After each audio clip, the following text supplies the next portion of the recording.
Welcome to my channel watch and learn. So viewers, इस video में बात करेंगे आर्टरी के बारे में। What is arteries.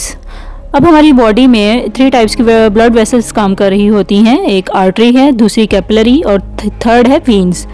अब ये जो 3 ब्लड वेसल्स हैं ये हमारी बॉडी में डिफरेंट फंक्शन परफॉर्म कर रहे होते हैं। बेसिकली ये ब्लड सर्कुलेशन का काम कर रहे होते हैं, लेकिन इन सब का एक डिफरेंट फंक्शन है।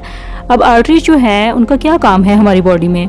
आर्टरीज के ज़रिए ही हमारे दिल से जो ऑक्सीजनेटेड ब्लड यानी साफ खून होता है जिस्म के मुख्तलिफ हिस्सों को पहुंचता है। यानी ये क्या काम करती है, यानी ये ब्लड को हमारे दिल से लेकर हमारी बॉडी के मुख्तलिफ जो ऑर्गन्स हैं उसमें ब्लड को डिस्ट्रीब्यूट करती है।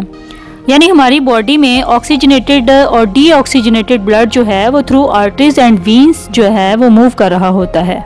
इनके वॉल्व्स एब्सेंट होते हैं और आर्टरीज जो हैं वो डीप सीटेड होती हैं, यानी कि अंदर की तरफ होती हैं, जो बाहर से सही नज़र नहीं आती और इनका कलर रेड होता है।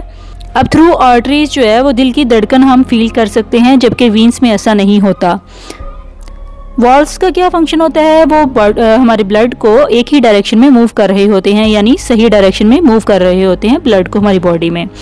उम्मीद करती हूँ आपको ये कंसेप्ट समझ आ गया होगा और हमारी मज़ीद इन्फॉर्मेटिव और लेटेस्ट वीडियो के लिए हमारा चैनल ज़रूर सब्सक्राइब कीजिएगा और लाइक एंड शेयर करना ना भूलिएगा। आप सबकी समातों का बहुत शुक्रिया। अल्लाह हाफिज़।